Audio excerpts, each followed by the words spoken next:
Open this up.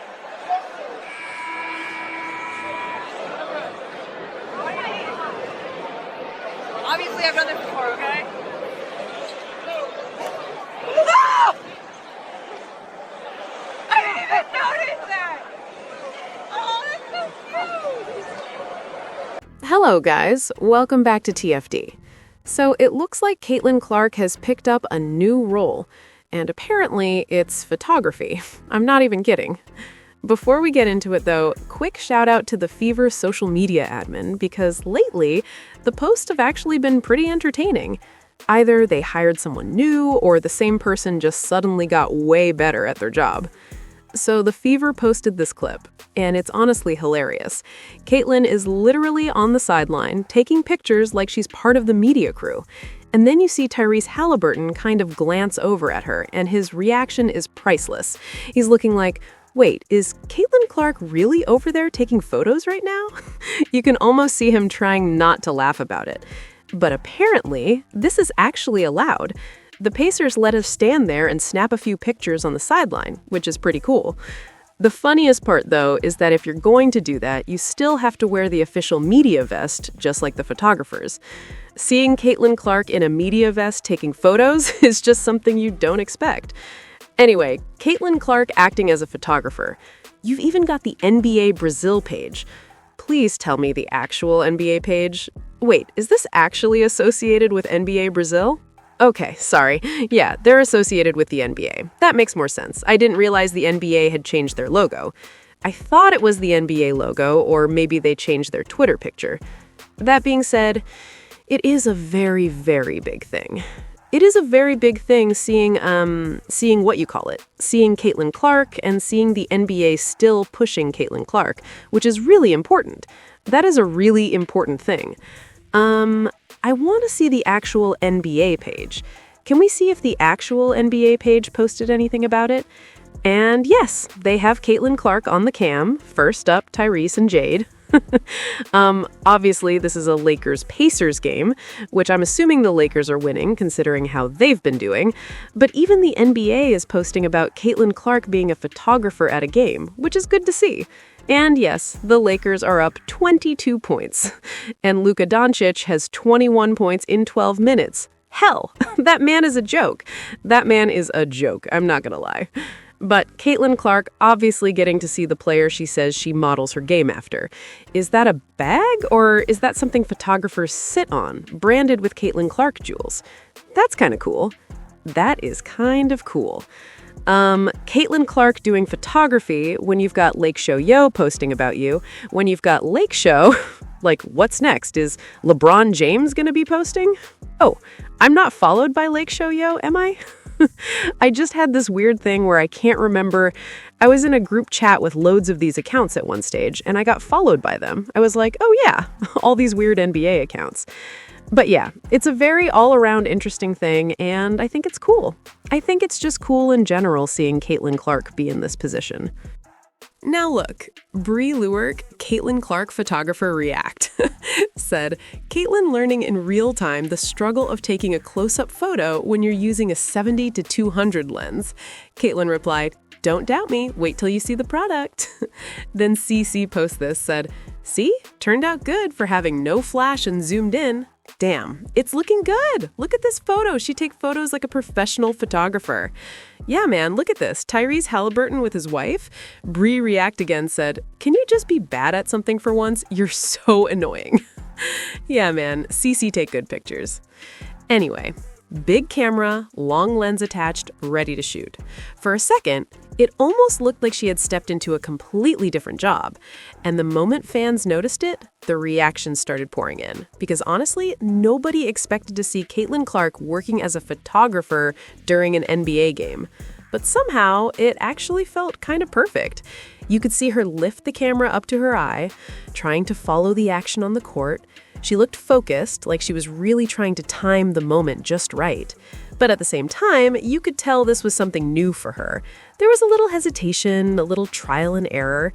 And if you know anything about cameras, you probably noticed the lens she was using, a 70 to 200. That's great for certain shots, but it's not exactly ideal when you're sitting super close courtside trying to get tight photos. So you see Caitlin snap a picture, lower the camera, smile for a second like, yeah, that probably didn't come out how I thought. Then she raises it again, adjusts the zoom, and tries another shot. That's the competitive mindset. It doesn't matter if she's playing basketball or trying something completely new. She's still locked in, still trying to figure it out. At one point, she catches Tyrese Halliburton during a moment on the court, just a natural interaction that most people probably wouldn't even notice, but she sees it through the lens. Click. And suddenly, fans aren't just watching the game anymore, they're watching what Caitlin Clark is capturing. As the clip goes on, you see her leaning a little to find better angles, adjusting the camera, experimenting with different shots. There's even a moment where she laughs, probably realizing how difficult it actually is to freeze a perfect moment in the middle of a fast NBA game. Because watching basketball is one thing, capturing it in a single frame is a whole different challenge. What makes the moment interesting is the contrast. Normally, Caitlin Clark is the one controlling the pace of the game. She's the one creating the highlight plays. But here, she's reacting to the action instead, trying to anticipate where the next moment might happen. And you can tell, she's enjoying it. Even when a shot doesn't work out, she goes right back to the camera, adjust, refocus, try again. That same approach she has on the court. Learn it, improve, keep going.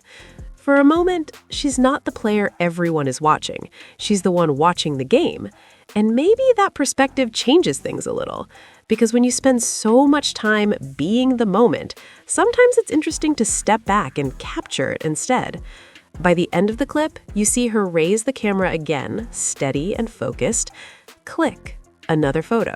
She lowers it, looks out at the court, and just takes it all in. The arena lights, the crowd noise, the game moving at full speed. Same court, completely different role. But whether it's basketball, leadership, or even trying something new like photography, Caitlin Clark approaches it the same way every time. Curious, focused, and always ready to learn. It's actually really cool to see what the Indiana Pacers are doing when it comes to supporting the Indiana Fever. I've said this for a while now, but in my opinion, Indiana is the one market where the NBA and WNBA teams genuinely feel connected. Not just connected on paper, but actually treated like they matter equally within the same basketball culture. In most cities, the NBA team is obviously the main attraction, and the WNBA team kind of exists alongside it. But in Indiana, it feels different. Both teams have real support. Both teams can sell out arenas. And you even saw that recently, when the Pacers were making a deep playoff run, while the Fever were also drawing massive crowds at the same time. And honestly, if the Fever were to win a championship in the next few years, there's a very real argument that they could become the #1 team in the state, especially this season, when the Pacers struggled for stretches while Tyrese Halliburton was dealing with injuries. During that time, the Fever and their momentum, largely because of Caitlin Clark, were arguably the biggest story in Indiana basketball. Another thing that makes Indiana unique is the crossover between the teams. You constantly see Pacers players showing up to Fever games. You see interactions between players, social media support, and events where both teams are involved. That kind of connection doesn't really happen to the same degree in most other markets. It definitely helps that Herb Simon owns both the Pacers and the Fever. Having the same ownership group makes it easier to create that shared culture. And something else that stands out is how many players actually stay in the market during the offseason. Some Pacers players stick around, and quite a few Fever players stay in Indiana too. That helps build a real community around the teams. I also like the effort the Pacers organization seems to be making to actively promote the Fever. You can see it in the social media posts, the cross-promotion, and even moments like Caitlin Clark being invited courtside at Pacers games. Now, obviously, none of this current level of attention happens without Caitlin Clark. That's just the reality. Yes, the Fever had huge moments in the past, especially during the Tamika Catchings era.